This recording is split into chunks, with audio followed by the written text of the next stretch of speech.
Hiya folks, this is KevMac1982. Welcome back to World of Warcraft Pet Battles on Draenor. This is a new series. I'm going to take on the 5 Grandmasters on Draenor. They give a significant amount of experience, particularly during the pet weekend event. That is something that I recommend doing daily when you have that buff. The buff gives you 200% extra experience, so obviously that will mean that you're going to slingshot your pets from 1 to 25 with no problems. The first person that we're going to take on is Ashlei, and you can pretty much solo, well, you can solo Ashlei with the mechanical Pandaren. I've always get it wrong.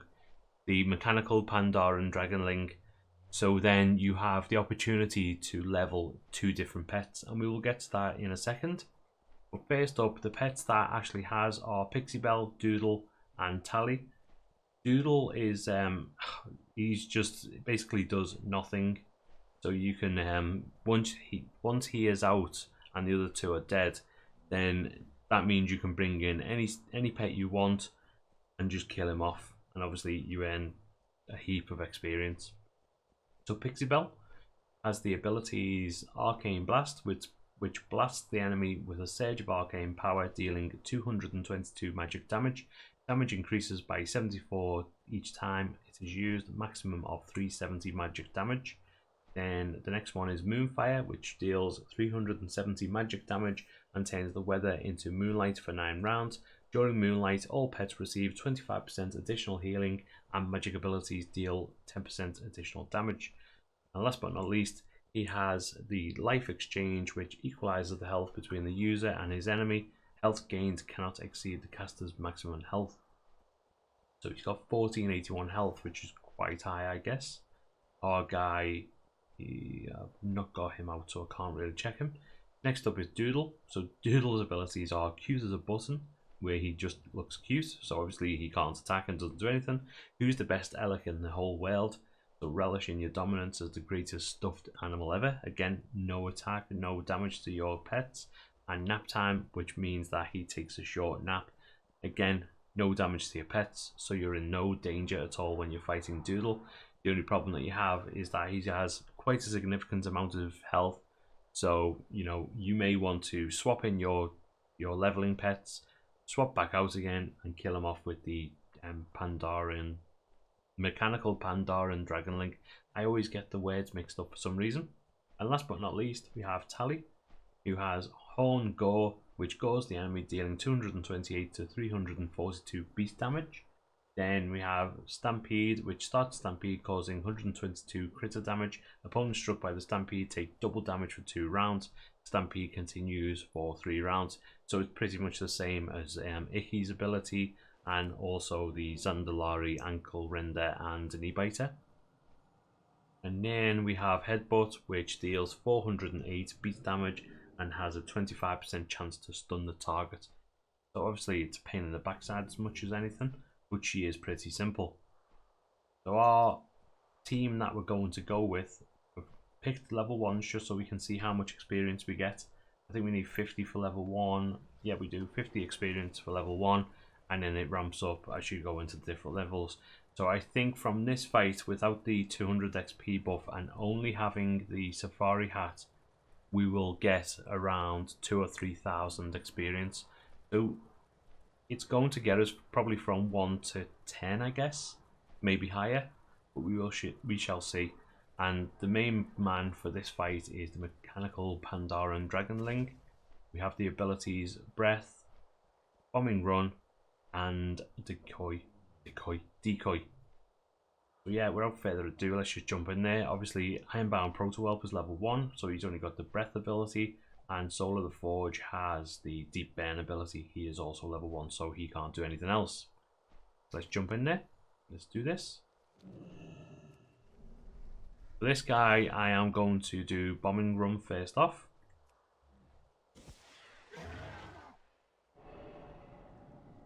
They're fairly loud. I think the volume is a little bit too loud, so I'm just going to lower it down slightly. Then I'm going to do Breath, which Again, it seems quite loud, so I'm just going to lower it down again. And next up, I'm going to do breath, just to mix it up a bit. And to kill him off, you know what? I am going to do breath. I don't want to waste my decoy. So he's brought in this guy.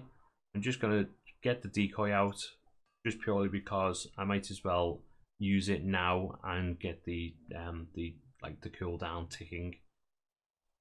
I can just do bombing run. This will cause Ashlei to switch him out on the next round. And then, so we're going to do breath.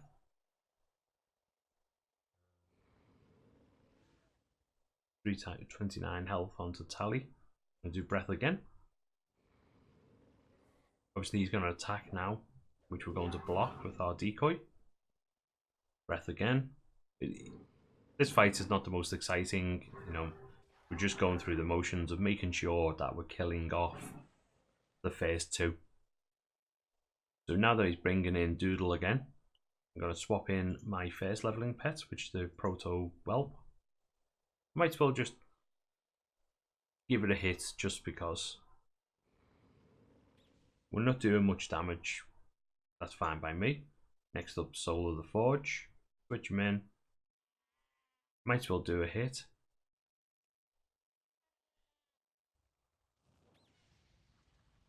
It basically just does nothing, Doodle. It's just crazy that he is a thing. Then we're going to breath him to death.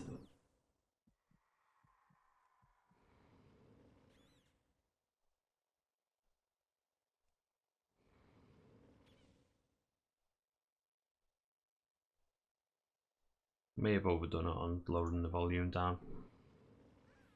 Let's see the experience.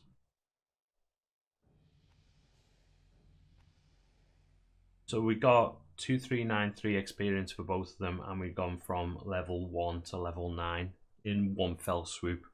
That is off the first trainer. Obviously, the experience that we now need is ramping up quite a lot. So if we check out the Ironbound Proto Whelp now, we now need 720 experience to get to level 10.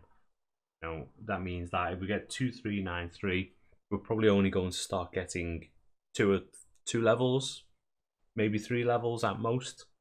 So, you know, we just need to be careful about what we're doing as well. The other fights aren't as simple as that, but you can still level at least one pet during each fight. For instance, next up we're going to fight Tar the Terrible, I think it's next up. Let's just check where it's pointing to. I know, we're going to go take on Veshar. So we go here. Veshar means that we can have a leveling pet in the middle. I can't remember if we need to use them or not, but it means, you know, the option is there. And also the other ones that we have here, we have this guy, Imre Brightblade, but the leveling pet for that one, I usually like to have someone who is significantly higher and can do a lot of damage. You fight against a mechanical pet at the end, so you need to use, you know, someone who is good against mechanical and fairly high. Then you have Gargra. This one could be any leveling pet that you want. Just make sure that it has a bit of health, because I think you do take a hit, but we shall see. Then last but not least, the Taraloon. Again, this one, with my tactic that I'm using, you need someone who is fairly high and possibly does good damage against the flying breed. So a magical pet will be a good one. So we shall see. Thank you very much for watching, and I'll see you next time. Bye bye.